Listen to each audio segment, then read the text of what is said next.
সুপ্রিয় দর্শক বন্ধু, আপনাদের সবাইকে স্বাগত জানাই। আমি অভিক। আজকে ভিডিওতে আমরা আলোচনা করব বাংলাদেশের সাবেক প্রধানমন্ত্রী শেখ হাসিনা কেন নির্বাসনে থেকেই মৃত্যুদণ্ড শুনলেন, পাকিস্তানের সাবেক প্রেসিডেন্ট পারভেজ মোশাররফ এর মৃত্যুদণ্ডের সঙ্গে অদ্ভুত সাদৃশ্য, দক্ষিণ এশিয়ার রাজনৈতিক ইতিহাসে কেন মৃত্যুদণ্ড বারবার ফিরে আসে, ভবিষ্যৎ কী হতে পারে বাংলাদেশে। আজকের ভিডিওটি খুবই গুরুত্বপূর্ণ, তাই শেষ পর্যন্ত অবশ্যই দেখবেন। প্রথমেই শুরু করা যাক, শেখ হাসিনার বিরুদ্ধে কী অভিযোগ রয়েছে। বাংলাদেশের বর্তমান রাজনৈতিক পরিস্থিতি একদম অস্থির দর্শক বন্ধু। প্রায় 2 মাস ধরে ছাত্র আন্দোলন, জাতীয় বিক্ষোভ এবং সরকারের পতনের পর সাবেক প্রধানমন্ত্রী শেখ হাসিনা বর্তমানে ভারতের আশ্রয়ে আছেন। কিন্তু গত সপ্তাহে বাংলাদেশে একটি বিশেষ ট্রাইব্যুনাল তার বিরুদ্ধে মানবাধিকার লঙ্ঘন ও গণহত্যার অভিযোগে মৃত্যুদণ্ড ঘোষণা করে। অভিযোগগুলোর মধ্যে রয়েছে ছাত্র আন্দোলন দমন, অবৈধভাবে নিরাপত্তা বাহিনীকে ব্যবহার, রাষ্ট্রীয়ভাবে নিপীড়নের নির্দেশ। ক্ষমতা ধরে রাখতে নির্মম আচরণের পরিকল্পনা করেছে শেখ হাসিনা। কিন্তু শেখ হাসিনা এই রায়কে বলেছেন সম্পূর্ণ সাজানো মামলা, রাজনৈতিক প্রতিহিংসা মাত্র, এবং তার দাবি বিচার প্রক্রিয়া অবৈধ এবং একতরফা। পাকিস্তানের পারভেজ মোশাররফের কাহিনীটি একই রকম। বাংলাদেশের এই ঘটনা শুনলেই অনেকেই মনে করছেন পাকিস্তানের সাবেক প্রেসিডেন্ট জেনারেল পারভেজ মোশাররফের কথা। 2007 সালে পাকিস্তানের জরুরি অবস্থা জারি হয়, বিচারপতিদের বরখাস্ত, সাংবিধানিক অধিকার লঙ্ঘনের অভিযোগ। 2019 সালে পাকিস্তানের বিশেষ আদালত মোশাররফকে মৃত্যুদণ্ড দেয় এবং ঘোষিত হয় হাই ট্রেজান। কিন্তু মজার ব্যাপার হলো, মোশাররফ তখনও দুবাইতে নির্বাসিত ছিলেন এবং তিনি দেশে ফিরলেন না। রায় কার্যকরও হলো না। পরবর্তীতে আদালত সেই রায় বাতিল করে দেয়, কিন্তু ইতিহাসে নাম হয়ে গেল নির্বাসনে মৃত্যুদণ্ড পাওয়া প্রথম পাকিস্তানি শাসক। আজ বাংলাদেশের ক্ষেত্রে অনেকে বলছেন ইতিহাস কি আবার ফিরে আসছে। দুদেশের মধ্যে একটি অদ্ভুত মিল। দুজনেই ক্ষমতাচ্যুত হন আন্দোলনে।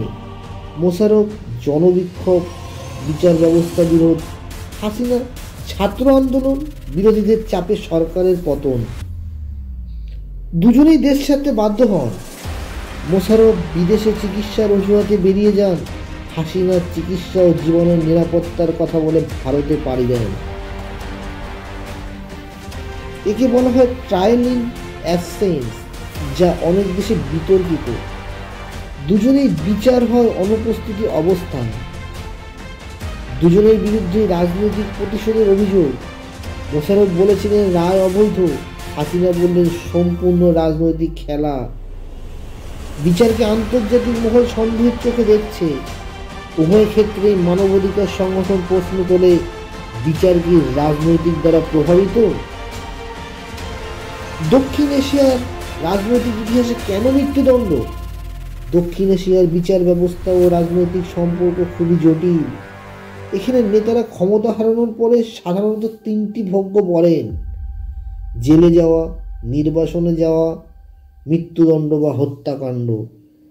উদাহরণ হিসাবে জুলফিকার আলী ভুট্টো, সামরিক শাসন জিয়ার আমলে মৃত্যুদণ্ড; ইন্দিরা গান্ধী, নিরাপত্তার ভাঙনে হত্যাকাণ্ড; রাজীব গান্ধী, রাজনৈতিক প্রতিহিংসার ধাক্কায় মৃত্যু; বেগম খালেদা জিয়া, দুর্নীতির মামলায় কারাবাস, পরে শাস্তি অবনতি।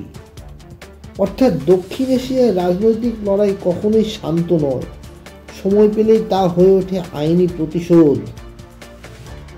শেখ হাসিনার ভবিষ্যৎ দর্শক বন্ধু কিরকম হতে পারে? তিনি কি রায়ের বিরুদ্ধে আপিল করতে পারবেন?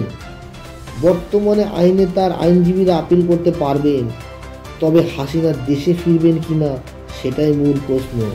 কারণ দেশে ফিরলে তার গ্রেপ্তার হওয়া নিশ্চিত। আন্তর্জাতিক চাপে কি রায় পরিবর্তন হতে পারে? জাতিসংঘ, ভারত, ইউরোপীয় ইউনিয়নের অবস্থা খুবই গুরুত্বপূর্ণ হবে। অতীতে পাকিস্তানের মোশাররফ আন্তর্জাতিক চাপে স্থগিত হয়েছিল। বাংলাদেশে কি আরও অশান্তি ছড়াতে পারে দর্শক বন্ধু? হাসিনার কোটি কোটি সমর্থক আছেন, তাদের আন্দোলন আরও বড় রূপ নিতে পারে। নতুন সরকার কি রায় ব্যবহার করে ক্ষমতা শক্ত করবে? এটাই বিশ্লেষকদের বড় প্রশ্ন। এ রায় রাজনৈতিকভাবে কাকে শক্তিশালী করবে?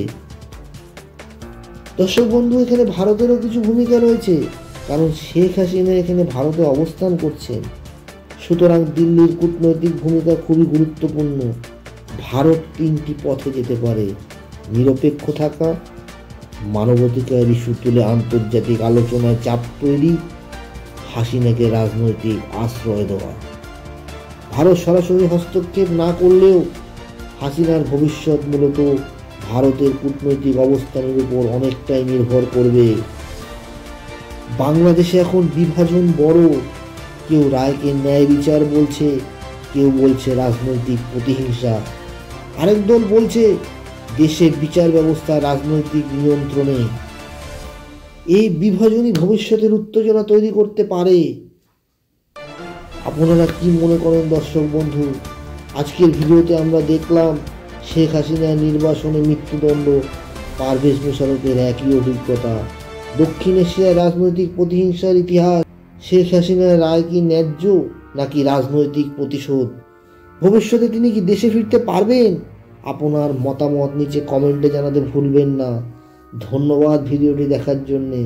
পরের ভিডিওতে আবার দেখা হবে। বন্দে মাতরম, ভারত মাতার জয়। সবাই সুস্থ থাকবেন, ভালো থাকবেন।